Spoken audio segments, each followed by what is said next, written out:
Are you tired of trying to find the right 99 range guide for yourself? Now fuck this, I'm not gonna read off the script, fuck that, ding ding ding, all the fuck you want. This 99 range guide is unique, and I'm gonna be showing you tips and tricks on how to get 99 range, being the most proficient at it. Stay tuned, motherfuckers.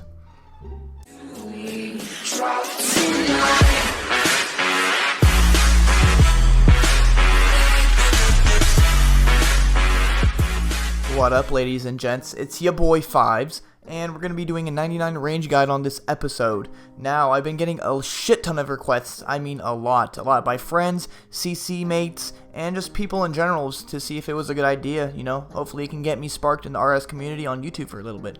In this guide, it is going to be fully canon supported, going to have multiple canoning locations of where to train and how much XP an hour, as well as costs. Fully operational Nightmare Zone guide included as well in the video. How about that?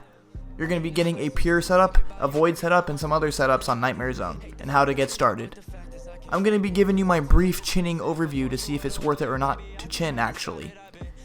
And lastly, we're going to go over different tiers of ranged equipment to make the optimal XP an hour the most optimal, if that makes any sense. Stay tuned, guys. Up first, we have the Giant Rats, combat level 3, range levels 1 through 20. The location is the Lumbridge Swamp. Estimated time is going to be little less, maybe more than an hour and 35 minutes. Cost will be 3 to 5k. Experience gained plus 4,470. Kills required 224.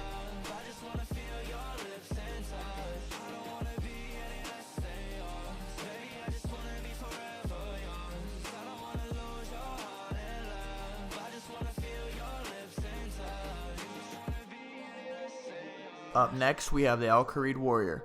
Located in Al-Kharid Palace, the Al-Kharid Warrior is widely known for his wise and decisive HP. He offers great training experience for both free-to-play and pay-to-play players. This is a must for 20 to 30 ranging. Estimated time will be about 35 minutes to 1 hour. Estimated cost will be about 4k to 6.5k GP. Experience gained 8,893. Kills required, well, 118.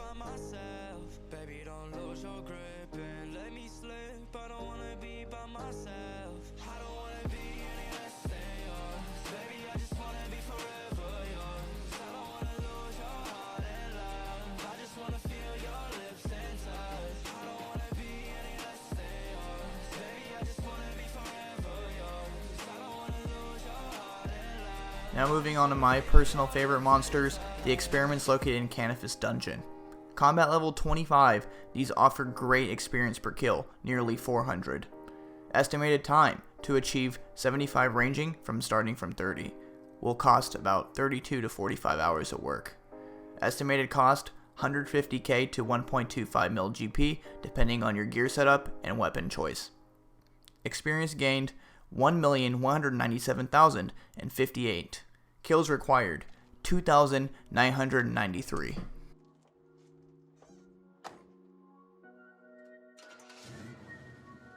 Whipping my Chevy, I had 3 pills in my pocket. My partner told me don't pop them, but I was losing my noggin. I call my trunk nosy neighbor. The way it be knocking, it be my meditation. When the world just will not quit talking, I'm not drinking and driving, I'm just sipping and cruising. If my mama could see me, she'd tell me quit being stupid. Cause see this buzz that I'm getting, it's just wisdom I'm losing. But I need another relatively good alternative to the experiments located in Canifis are the cousin, or which I like to call it, which are the sand crabs. Now you can stay here between 40 to 75 ranging. You can actually start here 30, but I recommend 40 for more DPS. Now the sand crabs are going to be located in the Hasidius house in Great Karen. Now you can get here 2 really quick ways. You can take one, which is going to be take the ferry in Port Sarim all the way to Karen and run west towards the beach, or I think it's southwest, till you hit the crabs. You can also use a redirection teleport scroll purchased from Nightmare Zone on a house tab. Now you need 40 construction for this method, but you teleport a little bit closer so it saves you less running. Combat level 13, these sand crabs are extremely AFK, being about 10 to 15 minutes before aggro is reset. So you can pretty much go AFK for that period of time, and you'll be making estimate of 42 to 47k. Now the sand crabs are not cannonable, so they are going to be strictly player versus monster without any support. 42 to 47k again, pretty decent XP per hour, good for peers and training up to 75. Estimated time will be about 24 to 28 hours to reach 75 from 40. Estimated cost will be about 150,000 to 1.25 mil. Now this is varying from the Dorgashun crossbow, complete welfare gear, to let's say iron knives and a little bit of D-hide, maybe a good glory, some better armor, etc. Total XP gained will be about 1,173,197 XP, and you're going to need about 4,889 kills. This is also another great alternative as we approach the brother now, or the third method to reach 75, which is going to be a little bit more harder. It's not the best method, but it's not the most packed either. We're moving on to the yaks, which are combat level 22, and again they are going to be 40 to 75 ranging. That is what I recommend. Now these are located in Netiznot, and the requirements will be the completion of Fremennik Trials and the start of Fremennik Isles. Combat level 22, they give really good XP, not as good as sand crabs, but still they're going to be 38 to 43k XP an hour. Estimated time will be about 28 to 33 hours. Estimated cost, they're going to be a lot cheaper. A lot of people use bone bolts in Dorgashun, so that's what I recommend on these, as the Dorgashun shoots pretty fast too and is pretty accurate. 100k to 1 mil for the estimated cost. For supplies, experience is going to be the same. It's about 1,173,197, and the kills required are going to be 5,865. Alright, so when you're almost there at 75 range, I highly suggest you blowpipe Nightmare Zone. Now I will roll some footage of how to do this, two methods using prey pots and absorptions, but Nightmare Zone is a minigame where you can kill bosses for high XP. I recommend doing this with the blowpipe because it is massive DPS per second. Location will be Yanile. You're going to need a minimum of 5 quests. Now I'm not sure what the quests are. Again, I will put it in the little clip I'm about to roll. But you're going to need about 11.8 mil experience here. Now don't worry, it won't take that long, honestly. It might seem it's going to be forever. You're going to have to spend months here. It won't take that long. With Void, it's only about to take, I'd say, about 93 hours. That's how long it took for me. Blessed D-Hide, you're looking at 108, 120 hours. And if you're using regular D-Hide with a blowpipe, you're looking at about 130 to 150 hours. Now, you can make some profit off this method using herb boxes, where you can buy from chests from getting points from this minigame. You can get about 150k every 24 hours. So it will take you about a year if you want to make your money back on all the whole ranging, but that's going to be if you buy those herb boxes every day. Available cost, now you can avoid the prayer pot cost if you do a certain quest, but everything else will cost about 8 mil minimum.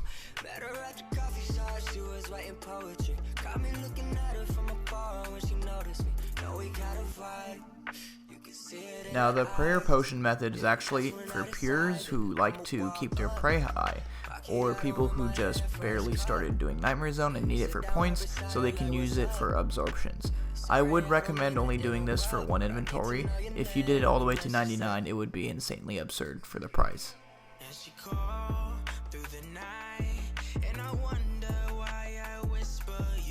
Now the second method is a method a lot of people use to Nightmare Zone currently now. It is the rock cake and absorption one, and basically you want to get your HP as low as you can, so to 1 with an overload, and this will pretty much make the NPCs or the bosses only hit a 1 on you, and the absorption does, it protects you from their hits. So if you're 1 HP and you're, have 1,000 absorption points, that means they have to hit you 1,000 times before they kill you. And I'm pretty sure it's only 5 or 6 potions to get it to 1,000. And if you have a full inventory, you can equal it out with a bunch of prayer pots. So pretty much you're going to be training for free if you complete the Dwarf Part Recipe for Disaster, and if you complete Fishing Contest, as well as Cook's Assistant. So welcome to the Dwarf Cannon part of the 99 Ultimate Range Guide. Now this guide will pretty much have 3 or 4 Dwarf Cannon locations. Some are very common, so you're going to have to will hop. Cannoning is a very fast way to level up your range immediately, but it is very high cost. So high cost, high XP. Without that, let's get straight to it. Now one really popular location of cannoning would be the Ogres, combat leveled 53, that are west of Yanil. 0 to 40, I highly recommend this because it's the fast way and alternative way to the Rock Crab cannon. The estimated time of this will be about 35 minutes to 1 hour. The cost will be about 120 to 164k, between 35 minutes to an hour. Experience gain will be about 37,224. Now this can be gained a lot quicker, it depends on your RNG. And kills required, or ogres required to be dead, would be 156.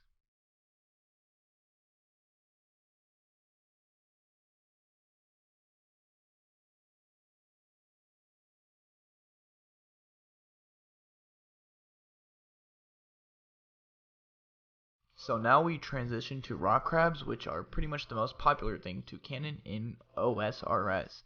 Now this offers 105k XP an hour if you have a runner or if you run yourself with a bunch of stamina potions. If you decide to engage in combat, you can actually earn an additional 10 to 15k range XP an hour.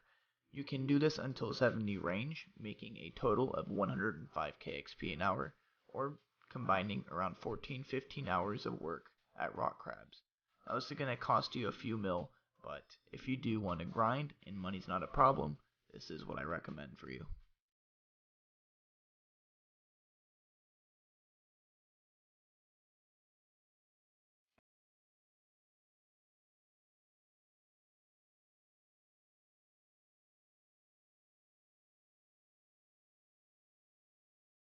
You love to see me hurt, and I feel shitty a lot.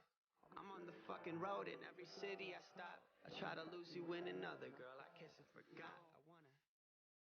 Now let's talk chinchampas. This is a very popular subject to bring up to the table.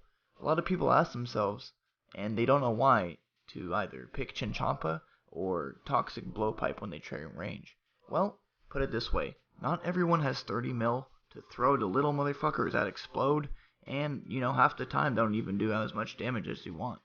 I personally didn't chin until my 99, I went straight blowpipe, so I highly don't recommend it.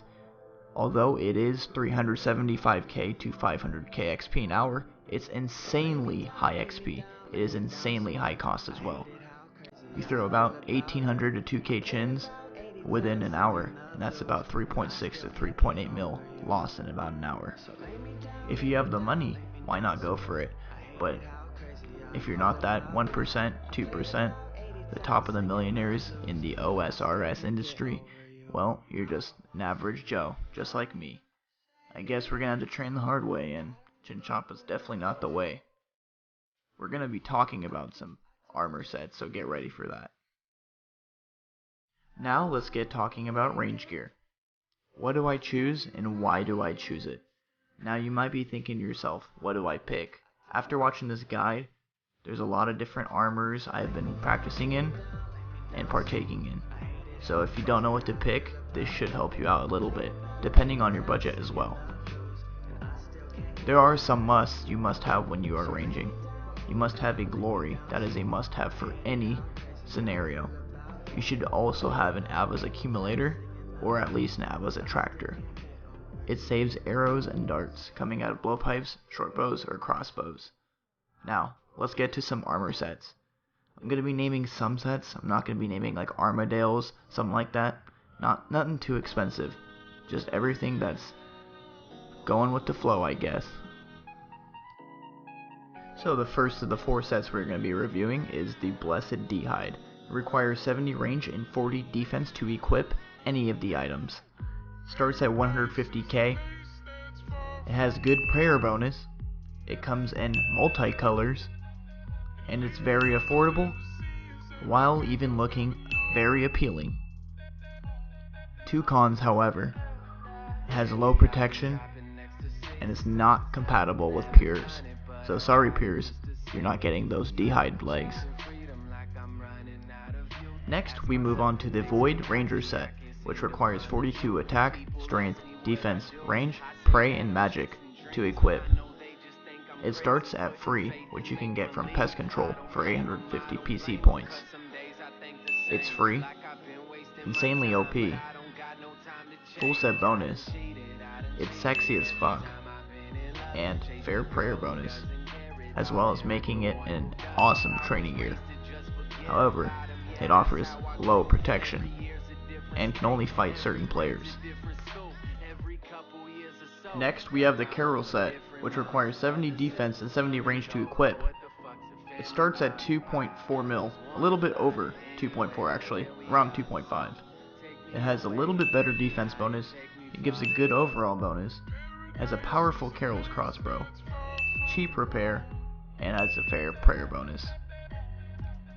But it degrades, so you need a repair fee over time. And the most useful part is the top and bottom, honestly. Sorry Carol, no love for you. Alright, so the last set is going to be the Dragon Hide, and it's going to be the green through black. So 40 defense for the top, and 40 to 70 range for any of the bottoms. It starts at 17k, it's light, has a good bonus, extremely inexpensive, it's completely low risk, and has a fair prayer bonus.